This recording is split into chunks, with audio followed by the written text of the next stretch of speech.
여러분, 50 이후에도 사람 정리를 안 하시면 남은 인생 30년이 그냥 다 빠져나갑니다.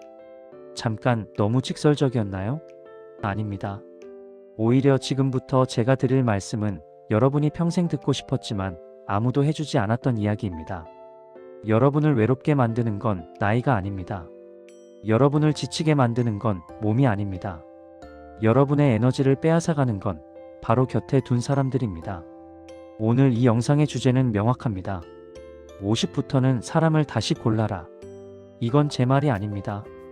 2500년 전 동양 최고의 현자 공자가 평생에 걸쳐 강조했던 메시지입니다.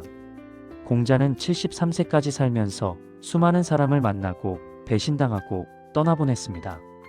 그리고 그는 말년에 이렇게 말했습니다. 덕을 갉아먹는 자를 곁에 두지 말라. 공자는 알고 있었습니다.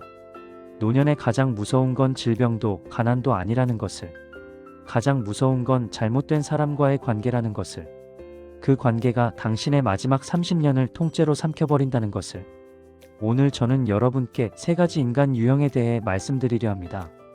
공자가 평생 경계했고 5080대 여러분이 지금 당장 정리해야 할 세 가지 유형입니다. 이 영상을 끝까지 보시면 여러분은 알게 될 겁니다.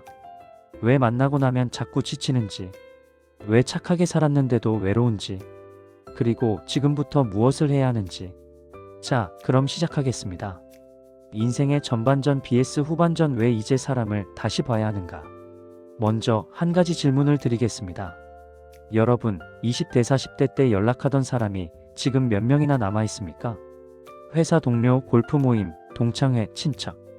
그때는 전화기가 쉴 새 없이 울렸습니다. 약속이 겹쳐서 고민하던 날도 있었습니다. 그런데 지금은 어떻습니까? 은퇴하고 나니 전화가 뚝 끊겼습니다.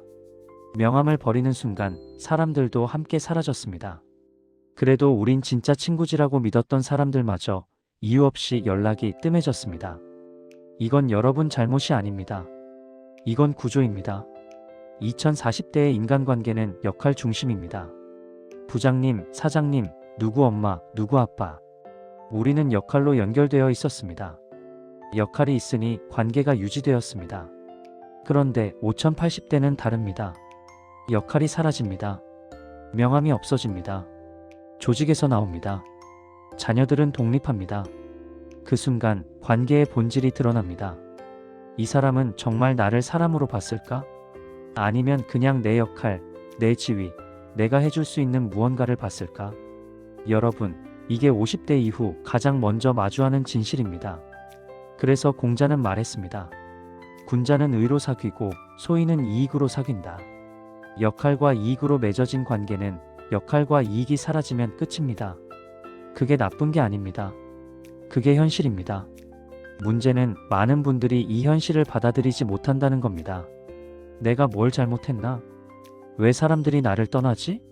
나이 들면 다 이렇게 외로운 건가? 아닙니다. 외로운 게 아니라 정리가 안 된 겁니다. 50부터는 많은 사람이 필요한 게 아닙니다. 진짜 사람 서너 명이면 충분합니다. 아니, 서너 명이면 넘칩니다. 문제는 그 진짜 사람을 찾기 전에 가짜 사람들이 여러분의 시간과 에너지를 다 빼앗아 간다는 겁니다. 은퇴 후 30년. 이건 숫자로만 보면 길어 보입니다. 하지만 에너지로 따지면 20대 때 10년보다 짧습니다. 그 귀한 시간을 여러분을 소진시키는 사람에게 쓰시겠습니까? 아니면 여러분을 살게 하는 사람과 함께 쓰시겠습니까? 선택은 여러분의 몫입니다. 하지만 선택하기 전에 먼저 알아야 합니다. 누가 나를 소진시키는 사람인지, 공자가 경고한 세 가지 유형이 누구인지. 지금부터 하나씩 말씀드리겠습니다. 공자가 말한 노년 인생을 망치는 세 가지 인간 유형. 유형 1, 에너지를 빼앗는 사람, 정서적 흡혈귀. 첫 번째 유형입니다. 만나고 나면 왜인지 모르게 기운이 쭉 빠지는 사람. 전화 한 통 받았을 뿐인데 하루 종일 마음이 무거운 사람. 여러분은 그런 사람 주변에 한 명쯤 계시지 않습니까? 공자는 이런 사람을 덕을 손상시키는 자라고 불렀습니다. 논어에 이런 구절이 있습니다. 색 겉으로는 엄하지만 속은 무른 사람. 공자는 이런 사람을 도둑과 같다고 표현했습니다. 왜냐하면 눈에 보이지 않게 여러분의 기운을 훔쳐가기 때문입니다. 구체적으로 어떤 사람일까요? 만나면 항상 불평입니다. 세상 탓, 자식 탓, 정부 탓, 날씨 탓. 모든 게 다 누구 때문이고 모든 게 다 억울합니다. 여러분이 좋은 일이 있어서 이야기하면 잠깐 듣는 척하다가 금방 자기 이야기로 넘어갑니다. 그거 나도 옛날에 해봤는데 별로더라. 요즘 그런 거에서 뭐하냐, 세상이 다 그런데. 여러분이 힘든 일을 상담하려고 하면 들어주는 게 아니라 오히려 더 불안하게 만듭니다. 그것 봐, 내가 그럴 줄 알았어. 세상이 원래 그런 거야. 이 사람들의 공통점은 명확합니다. 책임은 지지 않고 감정만 쏟아붓습니다. 여러분, 이런 분 계시지 않습니까? 전화만 오면 30분, 1시간씩 자기 이야기만 하는 분. 끊고 나면 여러분은 아무 말도 못했는데 왠지 온몸이 축 처진 것처럼 지쳐있는 분. 2040대 때는 그래도 버틸 수 있었습니다. 에너지가 넘쳤으니까요. 하루 이틀 피곤해도 다시 회복됐습니다. 그런데 50 이후는 다릅니다. 에너지가 한정되어 있습니다. 한번 빠진 기운은 쉽게 돌아오지 않습니다. 그런데 이런 사람을 일주일에 한두 번씩 만나면 여러분의 한 주는 그냥 통째로 무너집니다. 더 무서운 건 이 사람들은 자기가 에너지를 빼앗는다는 걸 모릅니다. 오히려 이렇게 말합니다. 야, 우리 오랜 친구잖아. 이 정도 하소연도 못 들어줘? 그럼 여러분은 죄책감이 듭니다. 내가 너무 차가운 사람인가? 친구가 힘든데 내가 들어줘야 하는 거 아닌가? 아닙니다. 들어주는 것과 끌려 들어가는 건 다릅니다. 위로하는 것과 같이 가라앉는 건 다릅니다. 공자는 이렇게 말했습니다. 벗은 세 가지 유익함과 세 가지 해로움이 있다. 해로운 벗은 무엇인가? 편벽된 사람, 아첨하는 사람, 말만 번지르르한 사람, 에너지를 빼앗는 사람이 바로 여기 해당합니다. 그럼 어떻게 해야 할까요? 거리를 두십시오. 끊으라는 게 아닙니다. 다만 만나는 빈도를 줄이고 통화 시간을 정하고 여러분의 에너지 보호선을 그어야 합니다. 예를 들어 이렇게 말할 수 있습니다. 요즘 내가 건강 때문에 좀 조심하고 있어서 통화를 짧게 하려고 해. 미안하네. 요즘 내가 새로 시작한 게 있어서 시간이 좀 부족해. 다음에 여유 있을 때 연락할게. 죄책감 가질 필요 없습니다. 여러분의 남은 시간은 여러분을 살게 하는 데 써야 합니다. 만났을 때 기운이 빠진다면 그건 신호입니다. 여러분 몸이 보내는 경고입니다. 이 사람은 나한테 독이다. 그 신호를 무시하지 마십시오. 유형 2 책임은 지지 않고 기대기만 하는 사람 의존형 관계. 두 번째 유형입니다. 도움은 계속 바라지만 정작 여러분이 힘들 때는 어디론가 사라지는 사람. 이 사람들의 특징은 간단합니다. 받기만 하고 주지 않습니다. 여러분, 주변에 이런 분 계시지 않습니까? 자꾸 돈을 빌려달라고 합니다. 처음엔 10,000원, 그 다음엔 100,000원, 그 다음엔 갚겠다고는 하는데 정작 갚을 날이 되면 연락이 안 됩니다. 차를 태워달라고 합니다. 한 번, 두 번은 괜찮았는데 어느새 당연한 것처럼 전화가 옵니다. 야, 나 좀 데리러 와줘. 바쁘지? 근데 급해서 그러는데. 집안일을 도와달라고 합니다. 이사, 청소, 짐 정리. 여러분이 힘든 일 있을 때는 바쁘다고 하면서 본인 일엔 여러분 시간을 당연하게 씁니다. 그리고 가장 무서운 건 이 사람들은 항상 이렇게 말한다는 겁니다. 우리 사이에 그런 것까지 따져? 오랜 친구인데 그 정도는 해줘야지. 가족인데 이런 걸로 서운해하면 안 되지. 형님, 옛정도 있고 하니까 부탁하는 거 아니겠어요? 여러분, 이게 의리입니까? 아닙니다. 이건 착취입니다. 공자는 군자는 스스로 주체가 되지 남에게 의존하지 않는다고 말했습니다. 반대로 소인은 항상 남에게 기댑니다. 책임은 지지 않고 도움만 바랍니다. 5080대 여러분께 이런 관계가 왜 특히 위험한가? 첫째, 은퇴 후에는 경제력이 한정되어 있습니다. 도와주고 싶어도 무한정 도와줄 수 없습니다. 그런데 이 사람들은 여러분의 사정을 배려하지 않습니다. 둘째, 시간과 체력도 한정되어 있습니다. 예전처럼 이것저것 해줄 에너지가 없습니다. 무릎도 아프고 허리도 아픕니다. 그런데 이 사람들은 여러분 건강은 신경 쓰지 않습니다. 셋째, 정서적으로 소진됩니다. 도와주고도 고맙다는 말 한마디 안 듣고 오히려 이것밖에 못해줘? 라는 말을 들으면 마음이 얼마나 상합니까? 그런데 가장 큰 문제는 뭘까요? 여러분이 끊지 못한다는 겁니다. 왜냐하면 죄책감이 들기 때문입니다. 그래도 어려울 때 나한테 찾아온 건데 내가 외면하면 너무한 거 아닌가? 옛날에 나도 도움받은 적 있는데 이제 와서 모르는 척하면 배은망덕 아닌가? 아닙니다. 진짜 관계는 일방적이지 않습니다. 진짜 관계는 서로 책임을 나눕니다. 공자의 제자 자공이 물었습니다. 평생 지킬 한 글자가 있습니까? 공자는 대답했습니다. 선이라. 자기가 하기 싫은 일을 남에게 시키지 말라. 이 사람들은 자기가 받기만 하는 걸 당연하게 생각하면서 정작 여러분이 도움을 청하면 피합니다. 이게 관계입니까? 아닙니다. 이건 이용입니다. 그럼 어떻게 해야 할까요? 경계선을 그으십시오. 다음번에 부탁이 오면 이렇게 말하십시오. 미안한데 요즘 내 형편도 여의치 않아서 어렵겠어. 요즘 몸이 안 좋아서 그런 건 힘들 것 같아. 이번 한 번은 도와줄게.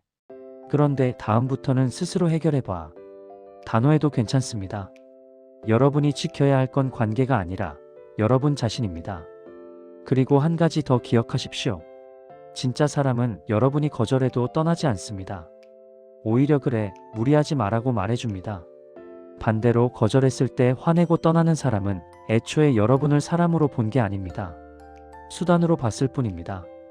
50부터는 의리와 착취를 구분해야 합니다. 유형 3 당신의 성장을 방해하는 사람, 변화를 두려워하는 사람. 세 번째 유형입니다. 이 사람들은 나쁜 사람이 아닙니다. 오히려 여러분을 걱정한다고 말합니다. 그런데 그 걱정이 여러분의 발목을 잡습니다. 구체적으로 어떤 말을 할까요? 이 나이에 뭘 또 배워?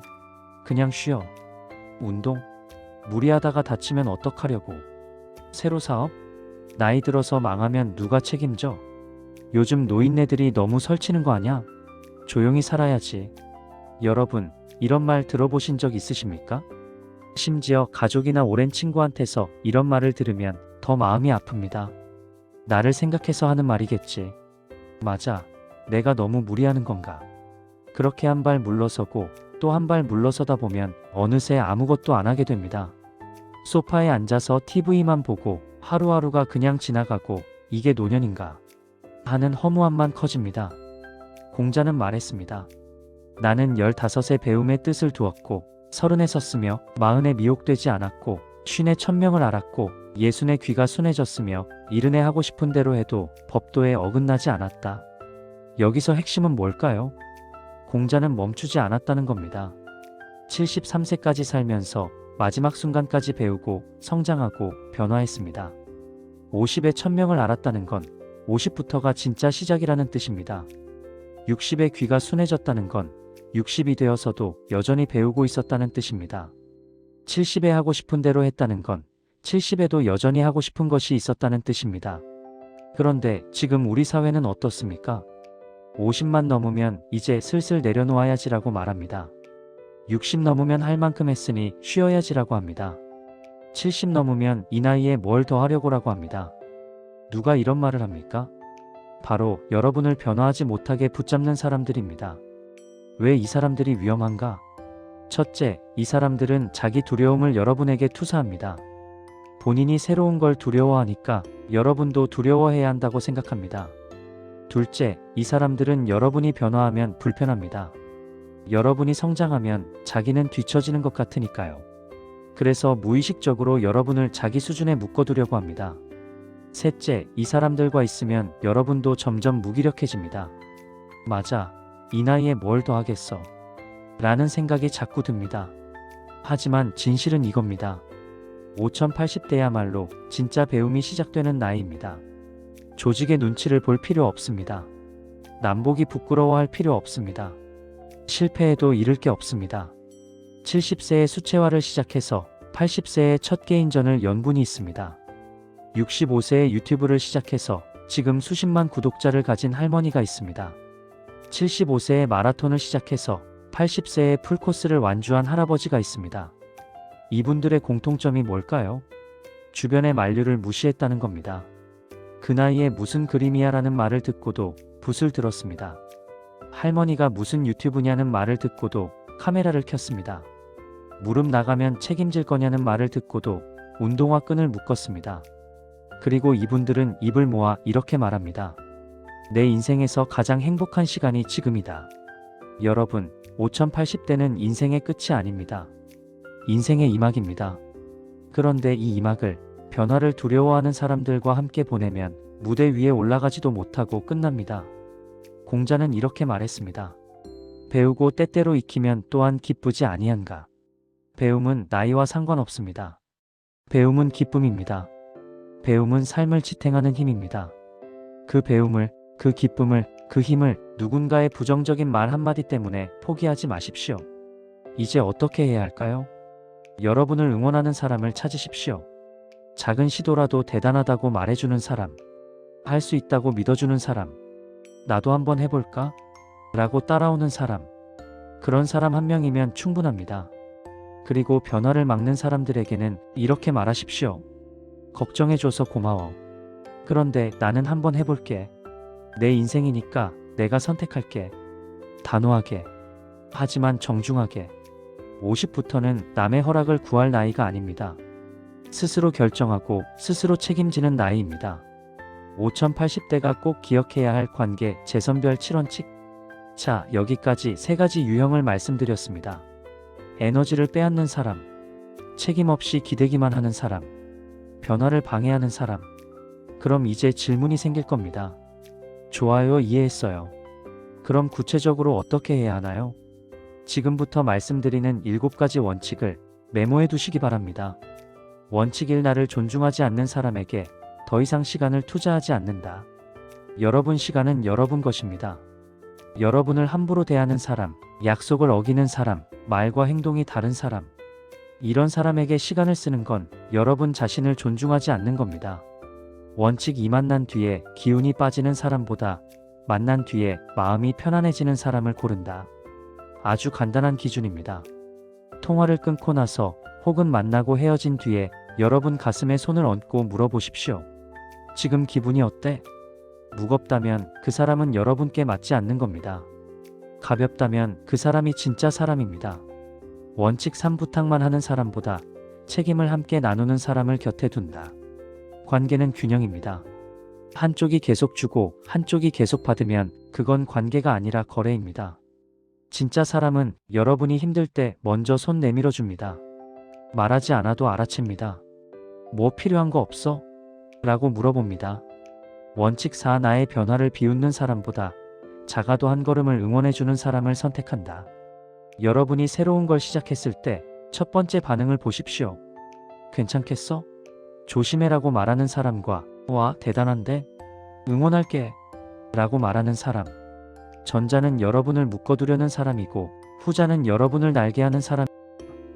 원칙 5. 오랫동안 만났다는 이유만으로 관계를 유지하지 않는다. 30년 지기야. 학창시절부터 알았어. 친척이잖아. 이건 관계를 유지해야 할 이유가 아닙니다. 오래 알았어도 지금 서로에게 도움이 안 되면, 지금 서로를 행복하게 하지 못하면 그건 과거일 뿐입니다. 과거에 묶여서 현재를 희생하지 마십시오. 원칙 6. 의무감과 죄책감으로만 이어진 관계는 건강한 거리두기를 연습한다. 안 만나면 미안할 것 같아서, 연락 안 하면 서운해할 것 같아서, 이런 감정으로 유지되는 관계는 이미 건강하지 않습니다. 진짜 관계는 의무가 아니라 기쁨으로 이어집니다.